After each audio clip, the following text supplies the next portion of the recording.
there, I'm Mr. Nance, and this is a video for those of you who plan on taking my class next year. So you're a sophomore now, it's the summertime, you're getting ready for an exciting summer, and then you're getting ready for IB English next year.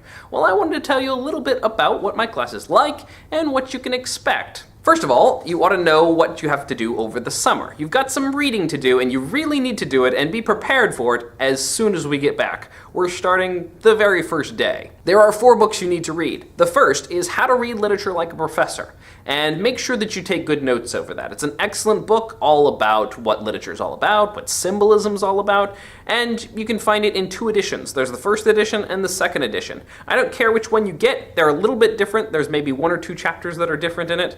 The test will be fine either way, whichever edition you get. Second, you need to read The Scarlet Letter. And The Scarlet Letter is a pretty easy book to come by. It's public domain, so you could find it online if you don't want to buy it, but it's also one of those books that you can find pretty much anywhere, and usually for pretty cheap. It's an excellent book, but a bit difficult to read, so I've created some YouTube videos to help you out. Maybe I'll add some more over this summer as well. If you want to start that series on Scarlet Letter, you can click up here, and you can see what it's all about. The third book you need to read is Shakespeare's Cymbeline, which is a non-traditional Shakespeare play, perhaps. It's not one that people talk about a whole lot, not like Romeo and Juliet or Julius Caesar, but it's a really exciting one. Not only that, but it's grounded in a lot of fairy tale, and it's grounded in a lot of adventure. I think you'll really like it. If you want to see my videos on it, you can click down here and watch my videos about Cymbeline. Finally, I'd like you to read part 1 of Don Quixote. And Don Quixote is one of the most important novels of all time, and it's the 400th anniversary of the full publishing of Don Quixote, so it's something worth celebrating. Make sure that you read that. If I get a chance to do some videos over that, I'd love to. I have 1 started, and we'll see if I get to some more this summer. They're right here. So those are the summer reading books. We will start testing over those as soon as we get back to school. The first one we'll test over will be Cymbeline, followed very quickly by Don Quixote, and then we'll spend a good amount of time on The Scarlet Letter, a couple of weeks, and then we'll wrap up our overall study with How to Read Literature Like a Professor. So if you gotta prioritize, that's the order you should probably be prepared for them in. IB English starts at full tilt. We really get going from the very first day, so make sure you're ready to jump in, do the work, and get going. Not that the work is miserable or hard, I actually have a brilliant time in this class. It's so much fun to teach, and I hope you have fun learning it all. Either way, I'll have fun. There's a couple of other things you should know about this class. There are several assessments, which are IB assessments. The IB English class is actually split into 2 years. There's junior IB English and senior IB English. It's the same class, it's just extended over 2 years. The junior year is really what I'm going to focus on in this video. If you're interested in the senior year, you can come talk to me about it next year. There are really 7 books that we study the junior year.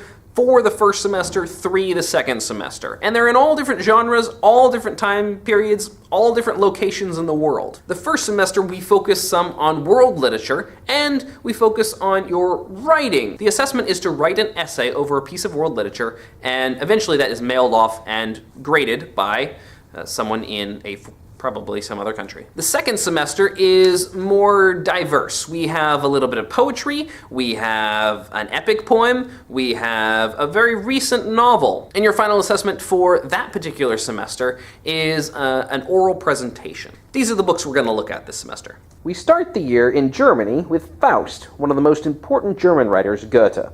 Then we move to one of the most important French writers, Voltaire, with Candide. We move to one of the most important works of Chinese literature, Monkey, which is the shortened version of Journey to the West.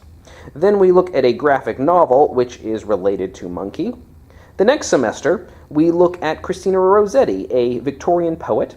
And then we go to one of the most important works of Italian literature, Inferno, by Dante. And we wrap out the year with a more recent novel, Possession by A.S. Byatt. One of the big themes of our year is the tension between satire and romanticism. It's going to be an interesting idea that we bounce back and forth. There's a lot of discussion of approaching things by your head versus approaching things by your heart, and how those 2 different ways of looking at the world influence you. What are the pros and cons of logic? What are the pros and cons of emotion? It's an interesting study, and sometimes the 2 are pitted against each other. Sometimes they work together fairly well. Here's a few more things you might want to know about me as you come into my classroom. I love art, and I love especially the amazing art that my students create. My favorite animal is a narwhal. For obvious reasons, Narwhals! I prefer filtered water to tap water. So, here's some filtered water. Feel free to have as much as you like. Anybody is welcome. Just bring your own cup. I really like to celebrate Shakespeare's birthday. This is where my coffee mugs go when they die. I drew all of these except one. My students like to guess which one. It usually takes a while. I like hot tea and black coffee. A lot. My students and I make things out of coffee sleeves, like suits of armor and giant wings and things. It's pretty awesome. I like to quote poetry to my students. Like, for instance, if you come up with a really bad excuse for something and I don't feel sorry for you, I usually quote part of The Walrus and the Carpenter. You'll get used to it. This is my friend Pierre. He got turned into a tree. This is Rhiannon. She's feeling under the weather. I also like arts and crafts. Like this little witch, who I hope will feature in a YouTube video someday. It's supposed to be the witch from Rapunzel. I make a ton of YouTube videos for my students, and hopefully next year I'll have more time to be able to make even more cool stuff for you. For instance, you can watch my parody videos up here, which are funny and hopefully help you to understand certain aspects of literature. There's videos over writing, there are videos over Shakespeare, there's videos over poetry, there's videos over other works of literature, there's videos over grammar, there's videos over everything. Really, you ought to check it out. I've put a whole lot of work into this. You can subscribe right here. Yay! So that's a little bit about me and my classroom and IB English. I am so excited about this year. I'm always excited about the year.